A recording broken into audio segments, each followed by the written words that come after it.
What's up, everybody? Welcome to the second episode of The Crown. I am your host, Christopher Tenpenny, and we're here to talk some more Royals baseball. I appreciate anyone who watched the first episode. Gotta get back into it again. These are going to be coming out on Thursdays regularly, so please let me know what you think and what can make them better. But this week, what we're going to be talking about again, 15, giving them too much credit, 15 and 36 Royals after they fall to the Detroit Tigers to lose the series, and they fall 6-4, and it's been rough. And if you're listening to this and you're a diehard Royals fan, you know it's been rough. And you thought this stretch might be the stretch that starts to pick things up. The Royals started a stretch where they're playing 6 straight losing teams, and 7 of their next 8 series are against teams with losing records, and they have started that with the miraculously going 1-for-5. So even the losing teams are still beating up on your Kansas City Royals. And so I want to start today talking a little bit about the coaching staff, and more importantly, the manager, Matt Quatraro, or Coach Q, which is a little easier to say for everyone. And look, it may not be fair to really evaluate a coach 51 games into his first season as a head coach. But that's what I'm going to do. That's what we're going to look at and try to figure out, what's been going on, because there hasn't been much positive anywhere with these Royals. And part of it, look, I think the coaching staff deserves some blame. I know the pitching staff's a disaster. I know that the previous regiment with Moore and Matheny made a lot of decisions that made this roster weak. But they still hired this coaching staff, and this new regiment hired this coaching staff. And I'm not a Rays guy. I've never been a Rays guy. I think they're overrated. I think they're over talked about. I think their philosophies are a little crazy. I don't think they work. The philosophies themselves work like people think they do. And people will be like, okay, well, since 2008, they've only had 3 losing seasons, yada, yada, yada. They haven't won anything, first off, which is a factor. And I know they're at a disadvantage, but it is a factor. They haven't won anything. And 2, it's not these giant platoons and everyone playing different positions, that are why the Rays they have 3 losing seasons since 2008. Only 1 season where they've lost more than 90 games. So they've been one of the constant teams in the league for 15 years at this point. But their different styles, their openers, all these things that they try and they're known for aren't why they are a successful franchise. The Tampa Bay Rays are a successful franchise because they evaluate and develop talent better than any team in the league. They're able to, and not just within their organization, but within other organizations. They're able to find guys that may not be valued as high and to bring them in and get the most out of them. That's what the Rays do well. And I think most baseball fans would agree with that. Some of the other antics are kind of fun and we get lost into, but when you really think about it, I think you would agree that they just do a really good job of evaluating and developing talent. So why did the Royals think that bringing in one well-liked bench coach who did some work with Cleveland, who also does a good job at developing pitching specifically, but does a good job of evaluating developing young players, and has time with the Rays, that was gonna miraculously fix their issue? And again, 51 games, and there's a lot of time to be seen, but just the logic behind the hire never made sense to me, and now we're kind of seeing it. We're getting a glimpse of it early on, where it's I think Coach Q might be best off as a bench coach, might be best off as someone that you want in the dugout, the guy Will liked, but I'm missing some passion, man. I'm missing some of those decision makings and some acting like you care. I know the Royals have been telling us all seasons, before the season even started, that this was an evaluation, that they weren't really trying to win. And I think that was evident with the moves that they've made, with how guys have been being called up. The Hunter Dozier, which was a good move, and we talked that a little bit in the second half, and keeping Michael Garcia up, that was a positive move, but it just reinforces the whole, they're not trying to win as much as they're trying to get at bats for young guys and to really just see what they have. Well, we've seen this before. I mean, that's kind of what 2011 and 2012 were, when they had a lot of position players come up and they really didn't know exactly what they liked the guys in Hosmer, Moose, and Salvi, and I don't have to go through all the names, but like they wanted to see, they weren't trying to win yet. They wanted to see what they had. They liked what they had. They made a move. That's kind of what this year was treated like. So why do we have a manager that just like basically not? It doesn't feel like he's asking anything out of these kids or that he's even sticking up for these kids. It's like they overcorrected because Mike Matheny was so intense that there was just this aura in the clubhouse that everyone felt like they were walking on eggshells. They couldn't say anything. They had to act a certain way or else feel the wrath of Matheny and his coaching staff. Well, now they've done a full 180. Now they've got this coach who, again, on the surface, and Coach Q doesn't give you a lot, and we haven't seen a lot quite yet, but on the surface, it just looks like, I know he cares, but that it doesn't matter. Like, that's the feeling I get sometimes with some of the strikes, some of the plays, some of the just, the opportunities to show a little passion. We're missing that from Coach Q, and I think that should have been part of the hiring process. I think having someone that could be well liked and also, add that added passion, show how much fun this game can be while also like caring about this game. I think that was important in hiring a manager. I think the Royals early on, it looks like they missed on that. And look, I like everything. Everything goes back to those 2014, 2015 teams. And for good reason, but I'm sure you're probably sick of it. But like, Ned Yost, and I don't like Ned Yost as a manager. I do. As an actual game manager, Ned Yost was not. I was not a big fan of. But I love the way Ned Yost handles his players, especially his position players, but just the teams in general. Like, there is a respect that I think Matheny was trying to get, but also just a fun goofiness level to him as well. It just, baseball at its core is fun. Sure, there's a lot of money and there's a lot of pressure and there's a lot of stress, but you have to be able to balance the two. You have to be able to know when to take it as serious as possible and get angry, but you also have to know when to laugh, tell a joke, and have a little bit of fun playing this kid's game. And I think when you have such impressionable kids like the Royals do on their roster, I think you need to see that from your manager. You can't just, there's also young, like, sure, you have Salvi in there, but outside of Salvi, what vets have they brought in that have been fun? Like, Hunter Dozier was very serious. Matt Duffy, it doesn't seem like he's a very energetic guy. JBJ's always a, kind of a stone cold face guy. And like, I don't know. If you're not getting it from the players you bring in, I need it from somewhere else. And the manager, and maybe this is a weird thing to pick about, because I'm sure most of you thought I was going to be talking about the lineup and hitting Bobby Witt first, and some of the weird decisions that have gone, and that's a factor as well. That game management is a factor, but like, I'm looking at all just like these guys are, practicing in the clubhouse every day, and just the vibe that you get with one another is so important in a clubhouse. And I just really think this coaching staff has not done anything to make it exciting. Like, and even yesterday, like, I was watching. So Salvi came out and did the splash after Michael Massey was getting interviewed. And then Bobby and MJ did the splashes after. And like, yeah, that was fun. Maybe a little over top 3 splashes for a win, but when you're, how rare these wins are, you get it.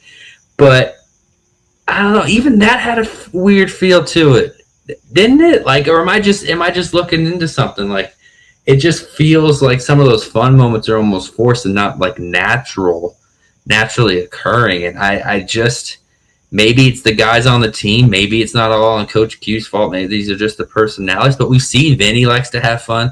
We've seen Nicky, who's obviously a veteran, but he likes to have some fun when needed.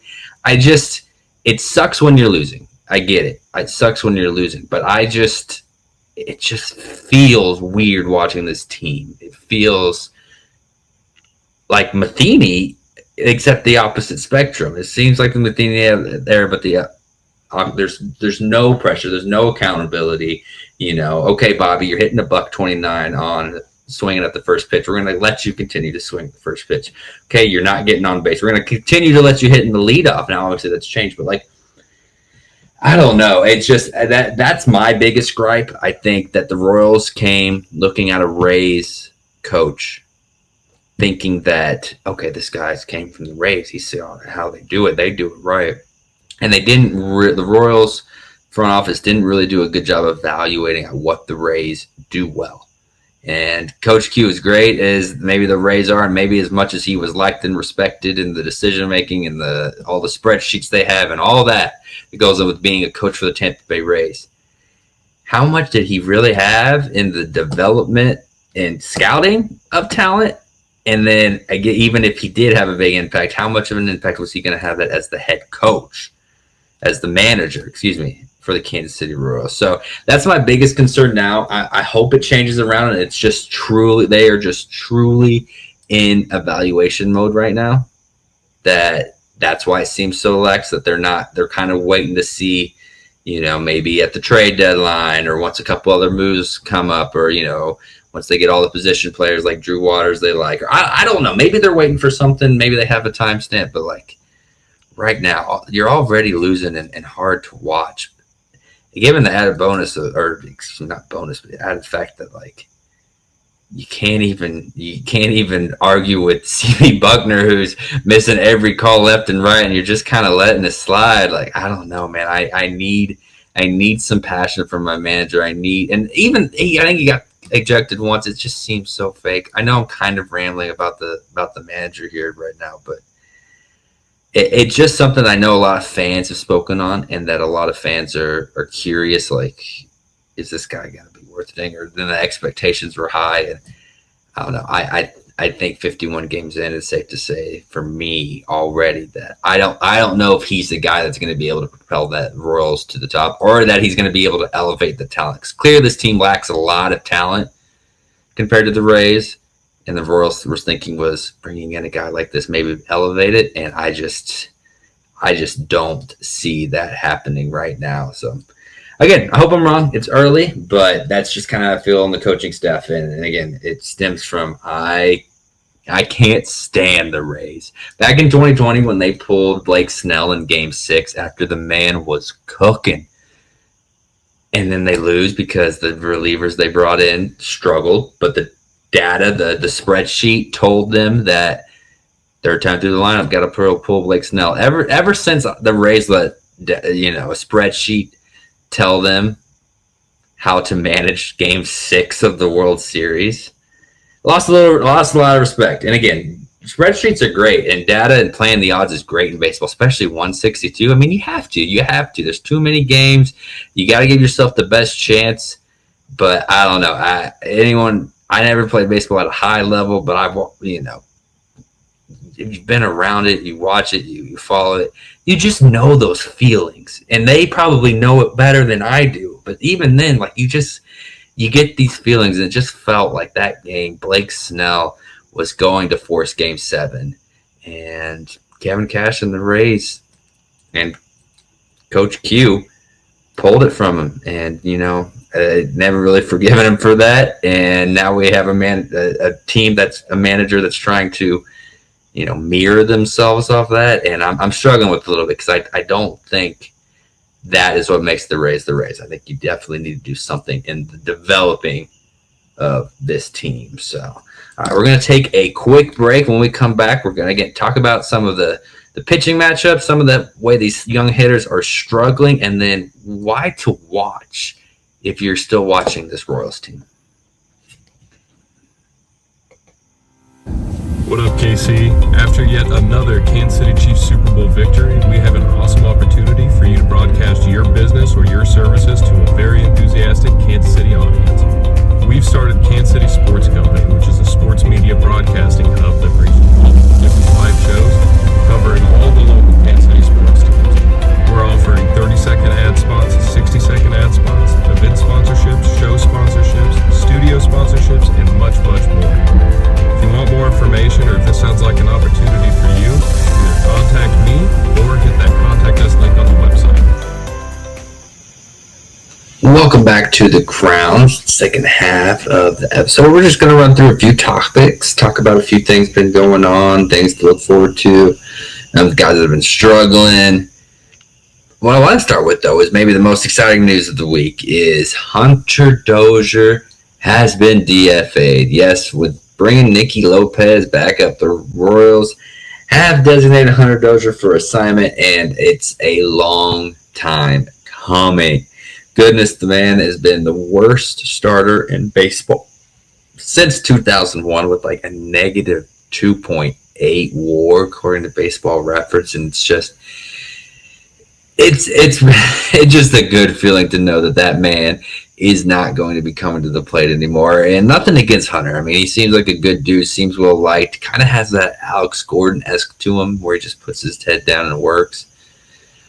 But was the dude bad at baseball? I mean, you couldn't keep trotting him out there every day, hitting like 212, no power, chasing every slider way, making, no contributions on defense. He had decent sprint speed. I think if you look over at his baseball, so he could run a little bit for a big guy, and that was it. That was the only positive.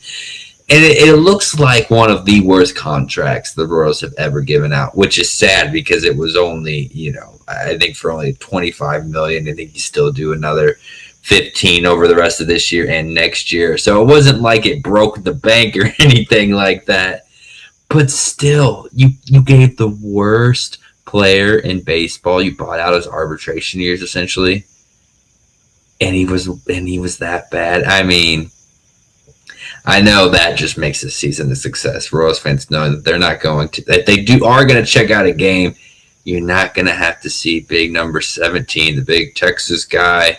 He won't be in the lineup. The bad man is gone.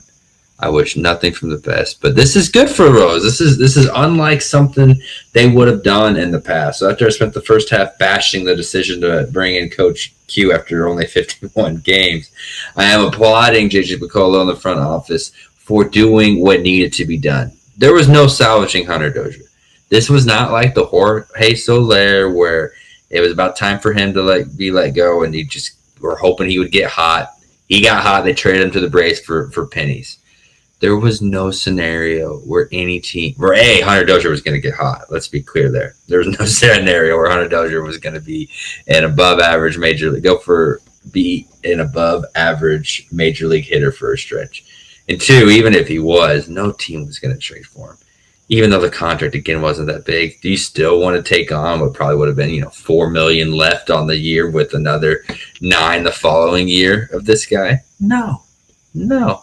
The only decision was to either continue to bat him in the lineup, which that playing time had already started to see a dip, and contradict your whole, we're watching the young kids as an evaluation year, or to release him. So respect to them for sticking to what they keep preaching this year, that it's an evaluation year, and there was no more need to evaluate Hunter Dozier. You knew that he was not good. So thank goodness he's gone. Maybe he'll be picked up somewhere else and he'll do well. That seems to kind of be what happens with the Royals, regardless if you get a contract or you were here for 2 seconds. Look at Brent Rooker. Look at Jose Soler with the Braves when they won the World Series. There's a bunch of other guys. But I digress. It's good to feel that they got rid of Dozier, kept Garcia up, who, I don't know about you guys, he's been kind of fun to watch. This is a kid that, we saw glimpses last year. We hear a lot about, or they want to keep Bobby at short. What are they going to do with Garcia? Is he going to play third? Is he going to be playing the outfield? What's the real plan? And he's been playing third. He's been playing short when they DH or rest Bobby. I think he even played second for a game or two. And he's looked strong. I mean, yeah, he was on a slump there for a while, which saw his hitting numbers really dip. But he's picking it back up. He can rip the ball like few guys. He's got great plane on his swing, keeps his bat in the zone for a long time. Looks like he belongs in the major leagues. And a 23-year-old kid that is your number 2 or number 3 prospect, depending on which ones you're looking at, and to see him, look like a guy, that's what this year's about. That is what this year is about. And so Garcia's staying up instead of being sent down to the Royals, releasing Dozier. It's a big move for this franchise, and it just, after all this struggling, after all these poor decisions, it feels good to see a move that makes me exhale and be like, okay, that was the clear and obvious choice. And for the first time in a long time, the Royals made the clear and obvious choice. I'm interested to see what they do with these next couple moves because, again, Daniel Lynch probably going to be called up in the next 3 or 4 days. He looked really good on his last rehab start. They went 6 innings of shutout ball. Only needed 61 pitches in 6 innings. So he was so efficient that they said that he even had to throw another 20, 25 pitches in the bullpen after the 6 innings of work. So he's ready. I don't know what he's going to look like at the major league ready level, but he dominated AAA. He stretched out, and I expect him to be back up before this next podcast. We probably have already had a start by the time we record this next podcast, so I'm sure we will be talking about that. And then Drew Waters, Drew Waters is another guy that we've been having our eye on even before the season, and he had that oblique injury. And everyone was a little bummed. We wanted to see what this guy had at center field. He ended 2022 strong.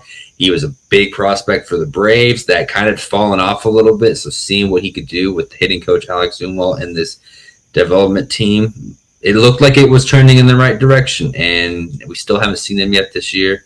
He may be called up as well next week. I believe he still has another week on his rehab assignment, and there's no need to rush him because, again, they aren't doing anything this year, so there's no need to get him up here. But he is a guy that I'm kind of getting antsy because Kyle Isbell being out was fun to watch at center field, didn't add anything to the plate. Jackie Bradley Jr., I know he can be frustrating at the plate. I love watching him play center field, but he's one-dimensional. And then Nate Eaton, God bless him. He can't hit his way out of a paper bag, hitting $155 on the year.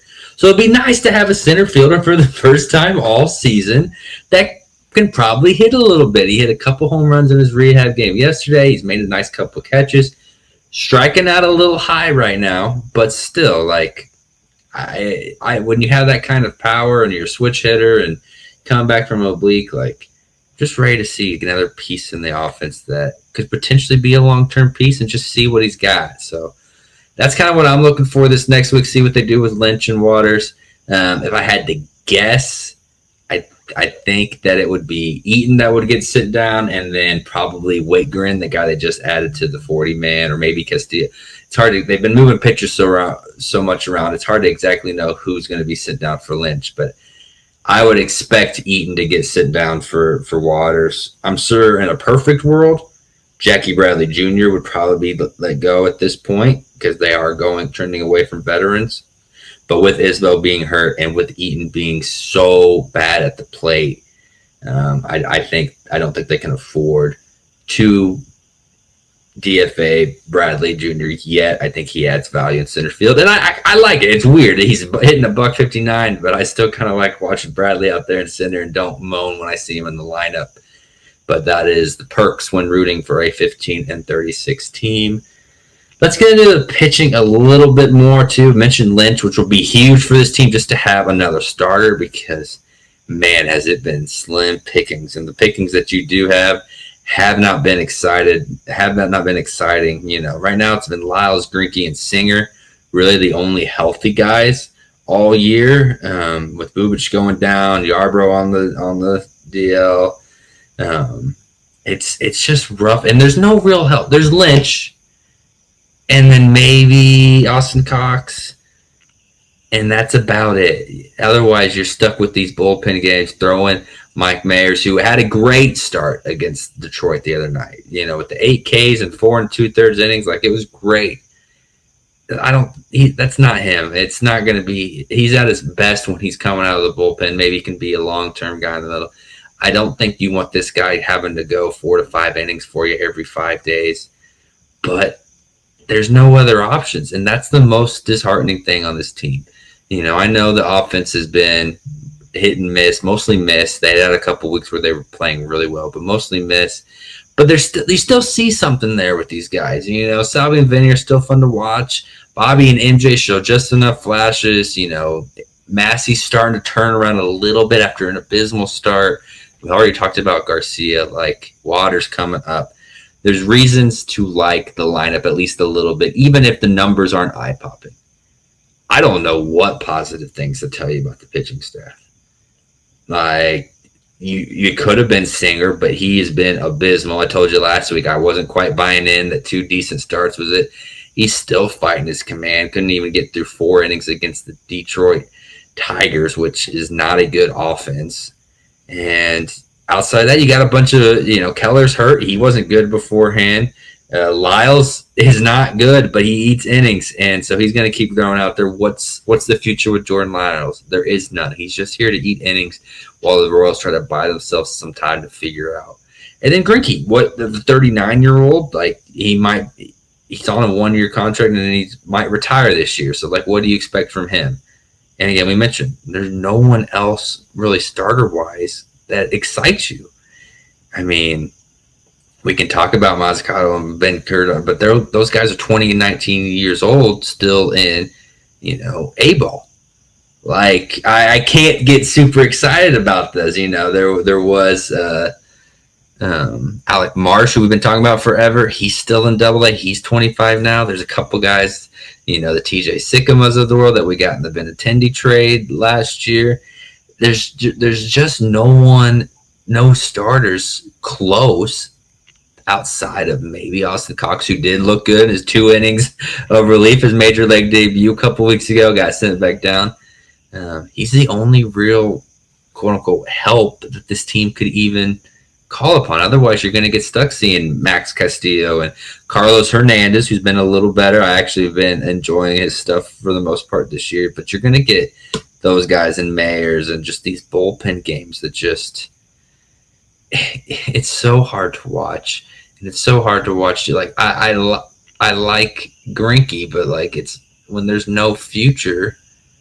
What am I watching? I'm watching a bad team lose and can't even get excited about when Greinke has a good start that much, because it doesn't really mean anything for the long term of this team or this current season, because this season's already lost.